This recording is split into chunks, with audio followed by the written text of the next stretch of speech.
It's 7:48 a.m. on the 7th of December, 1941, and 183 Japanese aircraft roar across the northern coast of Oahu.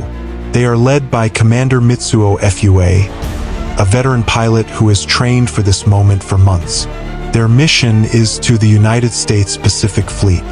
Anchored at Pearl Harbor, the Japanese Empire has expanded across Asia, but American oil sanctions are strangling their war machine. If they fail to knock out the American battleships today, Japan's gamble for dominance in the Pacific will be over before it begins to. Fucha's voice crackles across the radio. The American sailors below are waking up, eating breakfast, preparing for a routine Sunday morning. On Ford Island, Seaman William Mann glances up at the sky. Aircraft are diving toward the harbor. He squints. Then he sees it. The red circle painted on the wings. Seconds later, the first bombs fall. A run, everybody move. FUA's first wave splits into precision strike groups. Take cover. A Nakajima B-5N torpedo bomber skim across the water at just 40 feet. Their torpedoes modify with wooden fins to work in Pearl Harbor's shallow 45-foot depth. They're heading straight for Battleship Row on the USS Oklahoma. Enan Bill Ingram spots the incoming aircraft. He grabs the general quarters alarm, but there's no time. Most anti-aircraft ammunition is locked away. The keys are with duty officers still ashore. A thunderous boom. The first torpedo rips into USS Oklahoma's port side.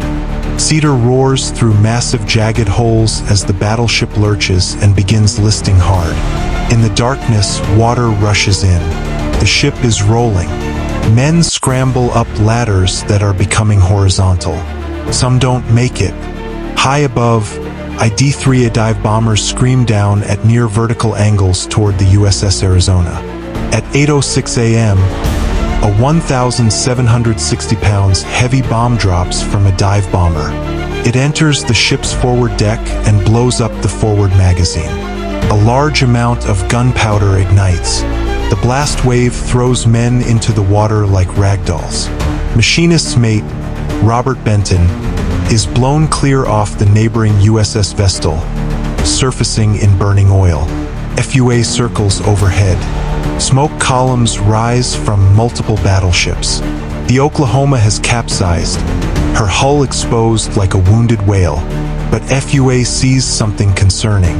Where are the carriers? The harbor is full of battleships, but Lexington Enterprise and Saratoga are nowhere to be seen. At Ford Island, Chief Ordnance Man John Finn drags a .50 caliber machine gun into the open and begins firing at the attacking aircraft. Rounds kick up dirt around him. Debris tears into his arm. He continues without stopping. Kate bomber pilot Junichi Godo pulls up after his run on the West Virginia. His rear gunner spots something. Destroyer moving.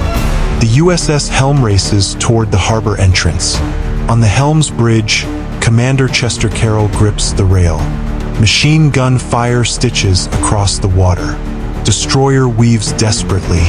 Bullets ping off the superstructure, but the Helm keeps moving, reaching open water. Near the dry docks, bomber pilot Tadashi Kasumi lines up on the USS Pennsylvania, which is sitting exposed in dry dock number 1. There's no way to evade. The first bomb hits the boat deck. Another slams into the Caston. FUA circles wider, searching. He keys his radio. No carriers. I repeat, no carrier. Back on the carrier Akagi, Admiral Nagumo receives the news. America's most dangerous weapons have escaped. At the Navy Command Center, Admiral Kimmel stares at the chaos. But there's no time. Get a message to Washington. Air raid Pearl Harbor. This is not a drill. At 8:54 a.m., 170 more aircraft arrive. Lieutenant Commander Shimazaki finds a very different Pearl Harbor. Anti-aircraft fire now fills the sky. On the USS Nevada, the only battleship underway, Ensign Joe directs fire.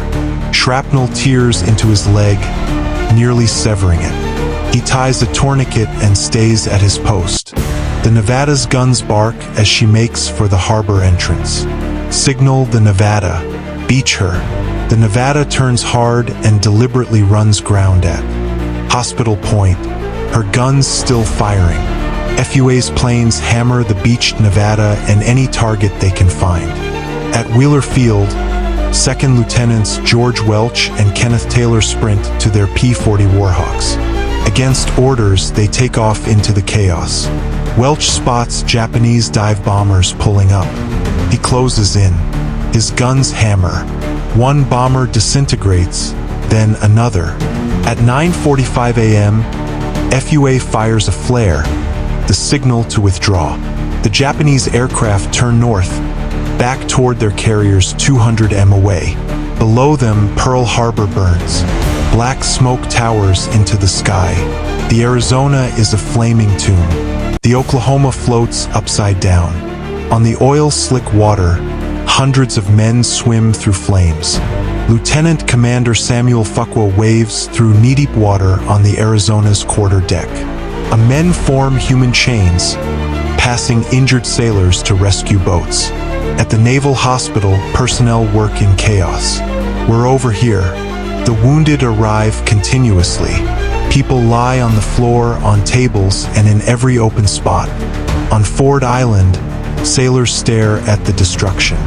Seaman James Corey looks at the capsized Oklahoma. His best friend was aboard.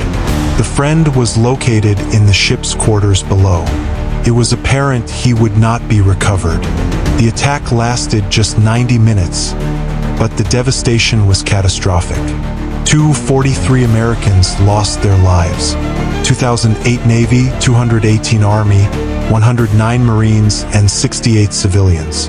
Another 1,178 were wounded. 8 battleships were damaged or destroyed. The Oklahoma, Arizona, and Utah were total losses.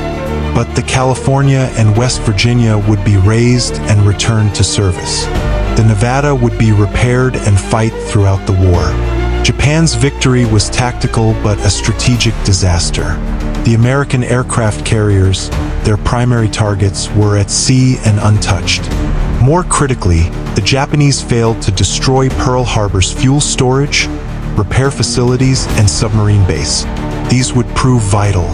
Admiral Yamamoto reportedly said, "I fear all we have done is to awaken a sleeping giant and fill him with a terrible resolve." The next day, President Roosevelt stood before Congress and declared it, a date which will live in infamy. America, previously divided on entering World War II, united overnight. Recruitment offices overflowed. The industrial might of the United States turned toward war. Japan had gambled everything on one decisive blow. They failed, but that was just the beginning. 6 months later, American and Japanese carriers would meet in a battle that changed the Pacific War forever. Want to see more incredible stories of courage, combat, and unbelievable moments from World War II? Subscribe and hit the bell icon so you never miss our next film.